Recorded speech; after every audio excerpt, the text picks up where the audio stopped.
안녕하십니까, 레피드입니다. 5월 6일 두산중공업 보도록 하겠습니다. 자, 먼저 증시 보도록 하겠습니다. 코스피 코스닥 오늘 둘 다 상승했고요. 확실히 코스피 시장 위주로 실적주 위주로 좀 상승하는 모습이 나왔습니다.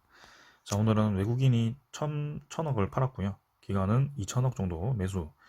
코스닥 같은 경우는 외국인 매물이 많이 나왔습니다. 기관도 매도를 좀 했고요.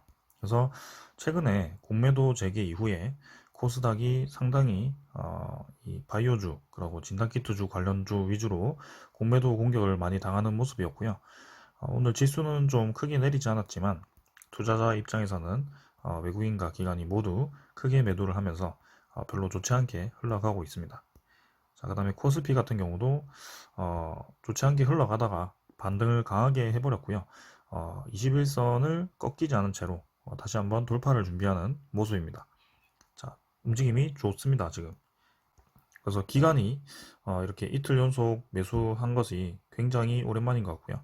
외국인은 매도하고 있습니다만 뭔가 코스피의 이 대형주, 완전 대형주보다는 확실히 경기 민감주들 그런 주를 제외를 하고 실적주들 있죠. 네, 건설 경기 회복, 그 다음에 철강주, 그 다음에 금리 인상 관련된 은행주들 이런 주식들이 좀 상승을 많이 한 것 같습니다. 자, 그래서 앞으로도 그 종목이 강세를 보일 확률이 높고 61선 근처에서 반등을 한 점은 굉장히 괜찮다라고 볼 수 있겠습니다. 자, 코스피는 이 정도로 보고요. 지금 증시 전체가 니케이도 1.8% 상승, 그 다음에 상하이 종합도 조금 내렸지만 나머지 다른 종합 지수들이 뭐 크게 움직인 지수는 없습니다. 근데 코스피와 니케이가 좀 상승을 하면서 마무리를 했네요.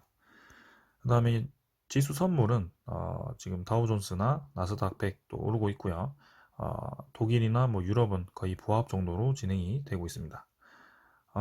채권이 지금 채권 수익률은 계속 미국 10년물은 1.57%, 네, 이 정도에서 유지를 좀 하는 것 같습니다. 그래서 한 달 동안 이 가격이 잠깐 상승을 또 했다가 이렇게 하락을 하면서 안정화되어 있는 모습이고요. 괜찮게 보고 있습니다.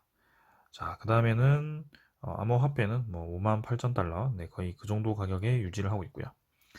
자, 그래서 지금 증시가 또 분위기가 이 공매도 재개된 이후로 좋지 않게 흘러가다가 다시 한번 이 실적주 위주로 상승을 하면서 좋은 모습을 보이고 있고요. 환율에 조금 주목을 해야 될 것 같습니다. 이제는 이 환율이 제가 소식 하나를 보여드리면 금리 인상이 필요할 수도 있다라고 이렇게 첫 포문을 열었다고 합니다. 그래서 파월이 아니고 옐런 의장이 얘기를 해버렸고요. 그래서 이 물가가 계속 급등을 하다 보니 금리 인상을 해서 물가를 좀 낮춰야 된다. 이런 금리를 조기 인상을 할 수도 있다. 이렇게 얘기를 했습니다. 그래서 그만큼 이 해프닝으로 지금 얘기가 끝나긴 했는데 이 금리 인상에 대해서 여러모로 생각을 좀 하고 있는 것이 아닌가라는 생각을 하고 있습니다. 그래서 금리가 인상이 되면 아무래도 환율의 가치가 달러가 올라갈 가능성이 크고요. 네, 저는 환율도 올라가게 되면 우리나라 증시가 조금 부담이 될 수 있거든요. 그래서 이 환율도 지금 주목을 좀 해야 될 때가 아닌가라는 생각을 합니다. 그래서 지금 증시는 실적 경기 회복에 대한 이 기대감으로 좀 더 상승을 했지만 언젠가는 또 이 환율이 많이 오르게 되면 또 부담스러운 가격대가 올 수도 있거든요. 그때를 대비를 하면서 좀 보도록 하겠습니다. 증시는 여기까지 보겠습니다. 네, 두산중공업 보도록 하겠습니다. 150원 내려서 12,500원 마무리했고요. 오늘도 하락을 좀 했습니다. 네, 그래서 지금 5일 연속 주가가 하락을 하고 있고 두산중공업 같은 경우는 61선 근처에서 주가를 또 바쳤습니다. 그래서 61선 아래로는 주가가 내려가지는 않고 있는데요. 그에 반해서 올라가지도 못하는 모습입니다. 그래서 확실하게 시간이 더 필요하다라고 제가 말씀을 드렸고요. 21선과 61선 사이를 한참 이제 좀 횡보를 하다가 주가가 다시 한번 위로 올라가는 과정이 있을 겁니다. 그때까지 기다리셔야 될 것 같고요. 좀 장기로 보시는 분들은 당연히 만원대에는 절대 매도를 하지 않을 거라고 생각을 하고 그 이상 갈 가능성이 높습니다. 그래서 좀 시간을 두고 보시는 것도 좋고요. 지금은 당장 두산중공업에 신규 진입을 하는 것도 좋지만 지금 경기 회복주들 그런 주식들 중에 수급이 좋은 주식들이 많기 때문에 그쪽에서 좀 분산 투자를 하셨다가 네, 두산중공업이 다시 기회가 생겼을 때 다시 들어오는 것도 좋은 방법이라고 생각합니다. 그래서 지금 당장은 두산중공업이 사실 공매도 공격을 좀 강하게 받아가지고 좋아 보이는 모습은 아닙니다. 네. 오늘도 투자자를 보시면 기관과 외국인이 쌍 매도를 했고요. 2일 연속 이렇게 계속 나가고 있습니다. 그래서 금융투자, 투신, 보험, 연기금 모두 팔았고요. 연기금 같은 경우는 이제 매도를 크게 하고 있지는 않습니다만 확실히 이 매수에 대한 흐름을 끄는 것 같습니다. 그래서 조금씩 매도하는 모습이고 금융투자가 이제 특히 많이 매도하고 있습니다. 외국인과 같이요. 그래서 이쪽에서 주로 공매도가 쏟아져 나오는 게 아닌가라는 이 합리적인 의심을 하게 되는데요. 오늘도 이 공매도량에 대해서 좀 보도록 하겠습니다.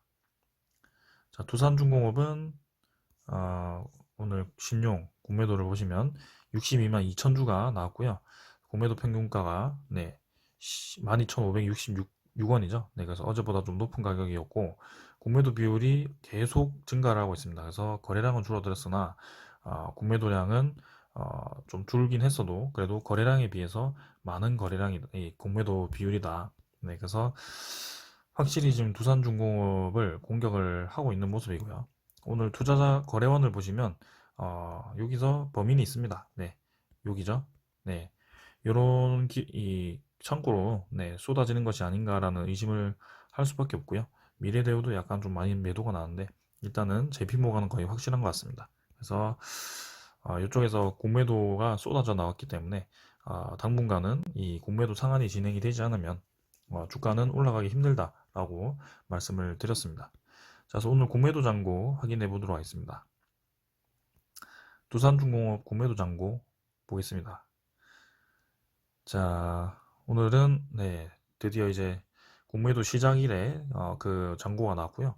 어마어마하게 쳤죠. 네, 그래서 거래량이 이제 66만 8천 주였고 이 잔고 수량이 50만 주나 늘었습니다. 그래서 지금 이때 계속 주가가 지지부진하게 진행이 되고 있는데 계속해서 공매도 잔고가 늘어날 가능성이 높다라고 보여지고요. 아직까지도 이렇게 거래량에 비해서 공매도 비율이 많다는 것은 당장 주가가 올라갈 일이 없을 것 같다라고도 보셔도 되겠습니다. 그래서 어, 신규 진입은 지금 좀 기다리시는 게 좋을 것 같고요. 아무래도 뭐 과매도 구간, 네, 11,000원 정도, 네, 그 정도까지 하락을 한다면 네, 매수를 좀 접근을 하셔도 되는데 지금 애매한 구간에서는 네, 매수를 하시면 더 재미없는 상황이 벌어질 수도 있거든요. 그래서 지금은 재미없는 종목보다는 재미있는 종목으로 신규 돈을 넣어서 재미를 좀 보시다가 이때 두산중공업이 이제 이 하락을 끝내고 올라갈 때 그때 들어가시는 게 좋겠다라고 말씀을 드리겠습니다. 자, 그래서 지금 상황은 네, 기다릴 수밖에 없는 상황이다라고 말씀을 드리겠습니다. 자, 그 다음에는 공매도 잔고 보겠습니다.